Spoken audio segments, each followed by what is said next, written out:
Assalamualaikum warahmatullahi wabarakatuh.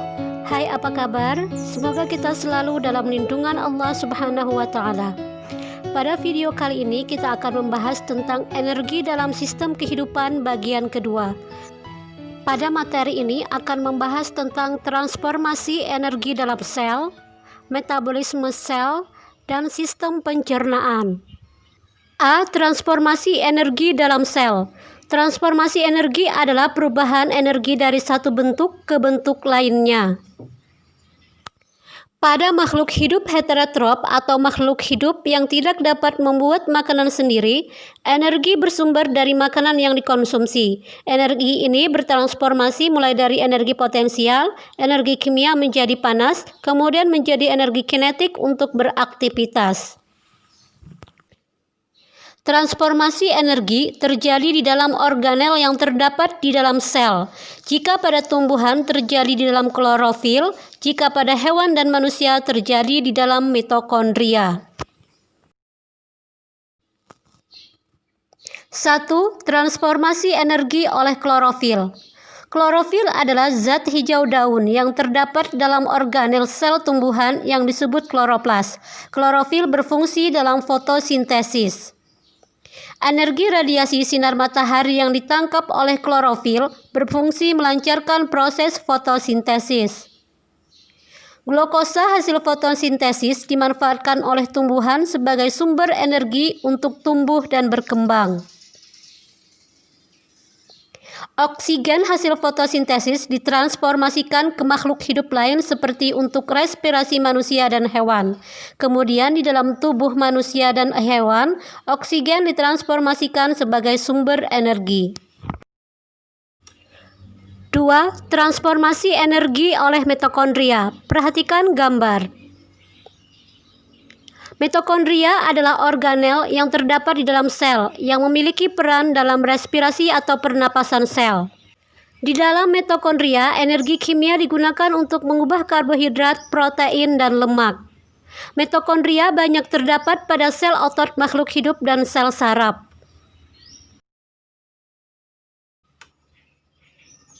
B. Metabolisme sel. Metabolisme adalah proses kimia yang terjadi di dalam tubuh sel makhluk hidup. Metabolisme disebut reaksi enzimatis karena metabolisme terjadi selalu menggunakan katalisator enzim. Perhatikan gambar. Metabolisme terdiri atas anabolisme dan katabolisme. Anabolisme adalah reaksi pembentukan atau sintesis, seperti fotosintesis. Katabolisme adalah reaksi penguraian, seperti respirasi atau pernapasan. 1. Fotosintesis terjadi dalam daun, yaitu reaksi kimia antara senyawa air dan karbon dioksida dibantu oleh cahaya matahari yang diserap oleh klorofil menghasilkan oksigen dan glukosa. Perhatikan gambar berikut.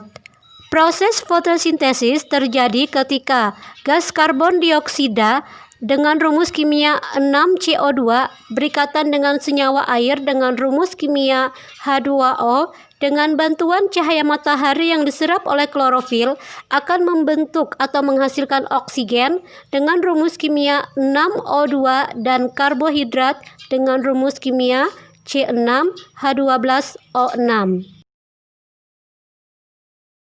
Glukosa atau karbohidrat adalah makanan bagi tumbuhan. Oksigen yang dihasilkan pada proses fotosintesis sangat dibutuhkan oleh manusia dan hewan untuk bernapas. Perhatikan percobaan fotosintesis Ingenhousz berikut. Percobaan ini membuktikan bahwa gelembung udara yang dihasilkan pada corong tabung itu adalah gas oksigen yang dihasilkan dari proses fotosintesis. Selanjutnya, percobaan Sachs membuktikan bahwa warna biru tua pada daun itu membuktikan adanya amilum atau zat tepung atau karbohidrat yang terbentuk dari proses fotosintesis. 2. Respirasi. Respirasi yaitu suatu proses pembebasan energi yang tersimpan dalam zat sumber energi melalui proses kimia dengan menggunakan oksigen. Dari respirasi dihasilkan energi kimia untuk kegiatan kehidupan. Reaksi respirasi atau pernapasan terjadi ketika gula atau glukosa berikatan dengan oksigen, akan menghasilkan air dan gas karbon dioksida serta menghasilkan energi. 2. Sistem pencernaan. Makanan yang masuk ke dalam tubuh akan mengalami perombakan dari molekul kompleks menjadi molekul sederhana. Perombakan ini akan menghasilkan sejumlah energi. Zat makanan yang berperan sebagai sumber energi yaitu karbohidrat, lemak, dan protein. 1. Pencernaan karbohidrat dalam tubuh. Makanan yang mengandung karbohidrat akan dicerna melalui organ pencernaan dan dengan bantuan enzim pencernaan. Gula akan diserap dalam bentuk glukosa dan pati atau amilum akan dicerna menjadi glukosa juga. Selanjutnya, glukosa digunakan untuk proses oksidasi saat respirasi dan akan menghasilkan energi. Glukosa juga dapat diubah menjadi glikogen yang disimpan di dalam hati dan otot. Juga dapat diubah dalam bentuk lemak yang disimpan di perut, sekeliling ginjal, dan di bawah kulit. Glukosa mempengaruhi kadar gula dalam darah. Hormon yang berperan yaitu A. Hormon insulin. Dihasilkan oleh pankreas berfungsi menurunkan kadar glukosa dalam darah. Dan B. Hormon adrenalin dihasilkan oleh korteks adrenal yang berfungsi menaikkan kadar glukosa dalam darah. Selanjutnya, 2. Pencernaan protein dalam tubuh. Zat makanan sumber protein dihancurkan dengan bantuan air dan enzim melarutkan makanan tersebut, membentuk heme, kemudian membentuk molekul protein.